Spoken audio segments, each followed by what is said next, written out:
สมพักเสียนเด้อพ่อใหญ่อยู่เฮือนดิบ่วะพ่อใหญ่ ว้ายมาหยังล่ะใหญ่ เอาบอสสมพักเสียนข่อยขันสมพักเสียนหญ้าข่อยปลูกไว้หลายเลยเอามาคันเลาะเบิดบ้านน่ะเหลือถุงหนึ่งแซ่บพ่อใหญ่ สมบักเซียน ลองซิมเบิ่งบ่ ข่อยคือบ่ค่อยอยากปานใดล่ะสมบักเซียนน่ะแม่ใหญ่ถุงละจักบาท 50 บาท 50 บาทเส้นไว้ได้อยู่บ่ล่ะ เส้นอีกเลย อ้าวแม่นี่มือนี่ปลูกผักปลูกหญ้าอยู่บ่มีเงินติดถุงเลยเอามายืมก่อน โอ้ยมือกับเปลือก แต่นี่ เส้นกับเส้นซะ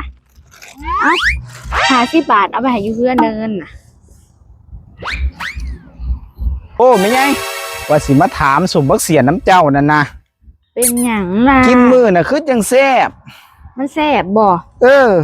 โอ้ยบ่ได้คั่นดอกคือสิบ่ได้คั่นอีกหลายมื้อพ่อใหญ่เอ้ย